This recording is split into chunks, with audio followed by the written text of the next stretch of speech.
intaanan cashirka guda gelin laba mas'alaan rabaa inaan baraarujiyo midda koobaadi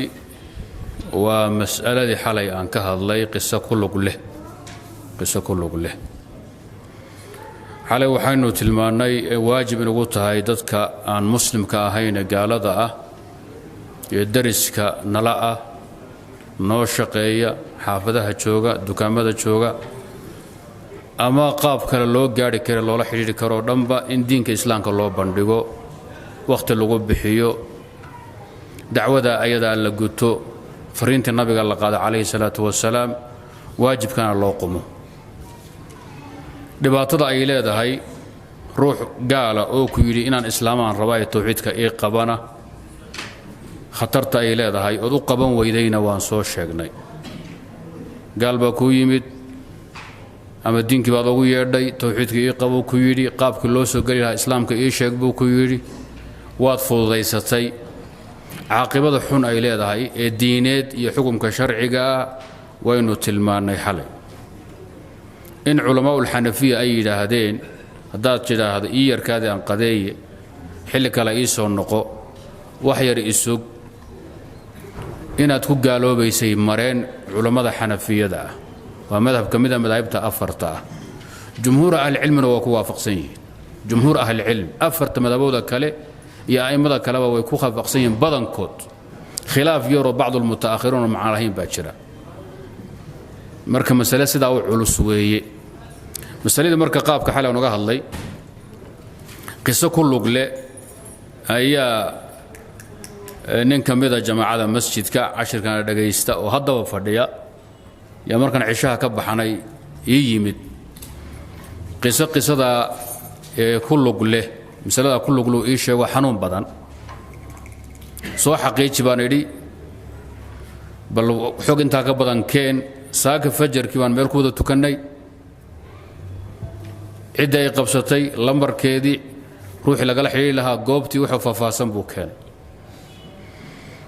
maanan la xidhiidhin meesha ayada farahan ka qaaday intuu asagu ii sheegay baan idiin sheegay oo xanuun badan mar hadduu nin odayana yahay hawshina keenay cadaymihii lambarkan la soo istaagay intaasaa igaga filan ninka u baahdana waynu siinaynaa lambarka iyo howlahao dhanba wuu la xidhiidhi karaa qisadaas waxaa weeye nin soomaaliyeed dee south africa johannesburg ka shaqaysanayay dukaan buu ku lahaa gabadh south african oo gaalad ah ayaa u shaqaynaysay dhaqankii muslimiinta iyo salaadoodii iyo howlahoodii iyo bay u bogtay dhowr goor bay ku tiri war inaan islaamaan rabaa ee tawxiidka see islaamka lagu soo galaa diinta islaamka inaan galaan rabaa ee caawi qaabkee lagu soo galaa seen yeelaa na doofaari ay shaqaysoon buu dhihi jiray islaamkaada ma aqaanee shaqaysaanku idhi way ku soo celisaa na shaqadaada qabso way iska xishootaa maalmo kadib haddana soo celisaa canaan buu dhagaha ka raaciyaa war islaamka inaan galaan rabaa say u lahayd ee islaamka ii geli ama meel kale ii gee ama adugu ii qabo ee asna u wareejin haya u canaanan hayay baytii alla ku timidoo gabadha way dhimatay sidaasay ku dhimatay qiso aad iyo aad u xanuun badan gabadhi markay geeriyootay ninkii soomaaliyeed war baa galay indhaha markuu isgeliya seexdaba islaantoo socotaa u imanaysa hebelow inta aad nooshahay baa naari kaa xigtay ku tidhaahdaa inta aad nooshahay baa naar iyo jahannama kaa xigta qalaf markay kaa tidhaahdo jahannamaad geli anuguna hadda waan cadaabana waa lee cadaabaa waxaa la ii yidhi intuu hebel ka soo dhimanayo ee booskaada lagu bedelahayaad naar ku jiraysaa maalinku asagu qalaf soo yidhaahdo booskaada naarta isagaa gelaya aduguna jannada lagu geynaya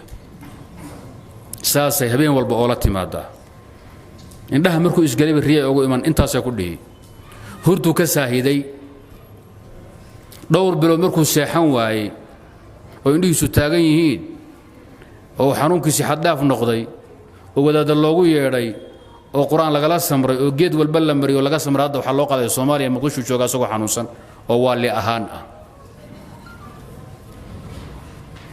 qisadaasi waa qisaad culus weey hadinin la leeyahay intaad ka nooshay baa naari ka xigta oo indhaha markuu isgaliyo islaantu u soo istaagi hada waa hawl xanuun badan weey waali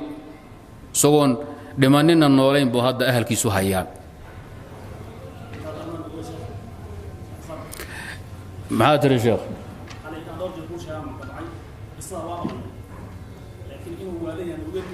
هاي wadaad Soomaaliyeed baa isxil qaamay gabadhi reerkeedii buu aaday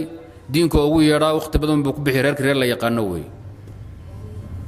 maxallu shaahid qisada waxa weeye dadkan gaalada ah hafudaysanina diinka inaad gaadhisaan ilaahay ka cabsada tawxiidka faafiya diinka u sheega dadka qiimaha idan la yeesho waxaad aaminsantiin masaajidii baad ku jirtaan diinkii baad baranaysaan waa shay qiimo badan waa risaaladii rabbi u dambeysay waa dhaxalkii suubanaheen xilba ina saaran nabiga kaleey salaatu wasalaam gadaashiin nabi lama soo dirayo shariica kale la imanaya mas'uuliyadda idinka la idinkaga tagay idinka inaad sii wadaan way balligu anni walaw aaya nabiga ina diray rasuul baatihiin niyaabatan an rasuulillahi sallallahu alayhi wasallam xilka ayaa la fududaysan adoon af Soomaaliga aqoon ama Ingiliishka aqoon u sheeg tawxiidka saadad ugu celceli saacadaha kugu qaato markuu tawxiidka ku dhawaaqa kadib cidi wax u sharxaysa afka kugu dhaanta ama luqada kugu dhaanta raadso